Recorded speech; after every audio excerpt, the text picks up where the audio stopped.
Leo nataka nionyeshe jinsi ya kutumia compressor kwa usahihi, yani matumizi mazuri ya compressor. Karibu, tega sikio tu wote. Tunaanza mdogo mdogo. Na viti yangu hii nimetia just vibe tu ili tuelekezane vizuri matumizi mazuri ya kutumia compressor. Kwa mfano voko yangu kama hii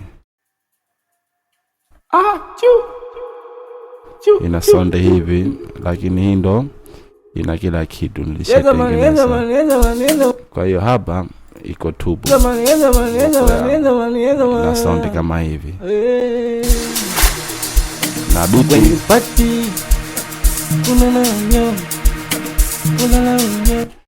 haya hapo naiona. Hapa kuna sehemu nyingine imepanda, kuna sehemu nyingine imeshuka. Kwa hiyo hapa kitu cha kwanza natakiwa tu compress.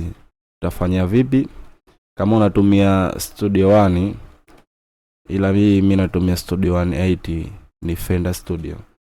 Kitu cha kwanza utakuja hii, zote ni sawa. Studio One utabinya right click, utakuja hapa kwenye event effect, add effect hapa.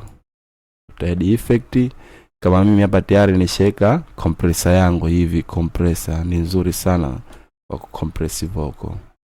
Kwa hiyo hapa wewe ndo utakuja compress vocal yako hapa. Kitu cha kwanza, wakati una compress vocal yako utaisikiza kwanza, afu baadaye utafanya settings zake kama hivyo. Na sound naona bado iko chini, naweza hapa nikaipeleka mbele mpaka kwenye sita kidogo, umepata uhai. Na limit kabisa, limit level utaweka mpaka at least mpaka hapa 7.5.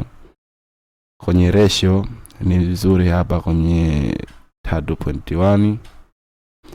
Haya, utawasha na hii diza, utaiwasha hii. Kitu chengine hapa analog iko off, haina shida. Hapa ni vizuri. Ukimaliza hapo utaangalia kama utairenda hapa au utabinya shortcut Control Alt B, utaibounce kama hivyo. Voko yangu imekompresiwa vizuri, yani kuna voko ambazo zilipanda zilishushwa na zilokuwa chini zimekuja juu. Kwa hiyo kitu chengine hapa lazima uipe uhai. Unaweza ukaboost hapa, lakini kwa voko moja moja itakuwa uongo. Ni vizuri bora utumie gain. Turejeshe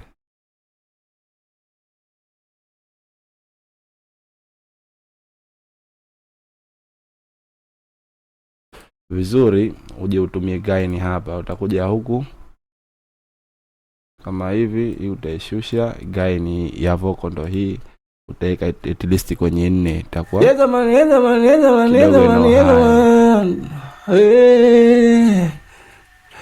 kwenye party. Kuna na unyonge, acha mawenge.